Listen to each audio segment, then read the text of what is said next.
Reports and calls were reaching out to the police station about the robbery going on in Katangbe. At 3 a.m., a convoy of armed robbers had crept towards the compound. 2 security guards were stationed by the gates, and one noticed the torchlights flickering in the dark.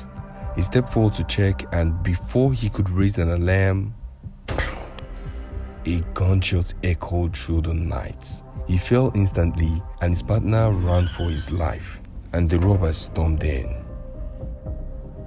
By this time, tenants were already awake. They could hear the stomping feet of the robbers as they marched in.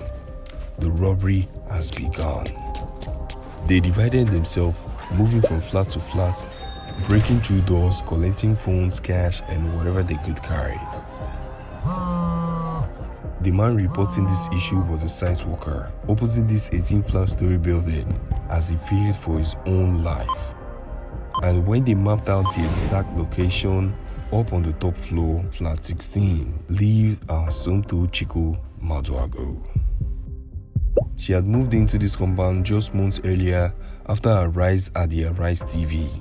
She reached out for her phone, perhaps trying to call for help or recall what was happening. But that night, she wasn't a journalist. She was a woman trapped 3 floors above the ground. The fear was unbearable. She knew help wasn't coming anytime soon. As the robbers drew closer, gunshots rang out again. Terrified, Sommie ran to her balcony, hoping to hide there. But when the robbers broke into her apartment, then they found her cornered at the balcony. They warned her not to do anything stupid, and in that moment, Sommie made a choice, a desperate one at that.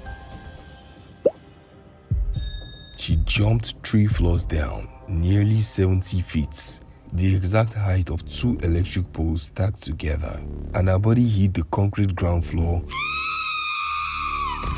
with a sickening thud. By the time police arrived, they found 2 victims, the fallen security guard and Sommie, lying unconscious in a pool of. Report later claimed that the police had no fuel to rush Sommie and Barnabas, the security guard, to the hospital. Neighbors eventually carried her and the guard to Maitama General Hospital. Reports say the doctors requested for IDs of the victims before commencing treatment. But after a lot of pressure, doctors tried everything: CPR, oxygen, adrenaline, but it was too late. The security guard too, Barnabas, suffered the same fate. Both lives lost.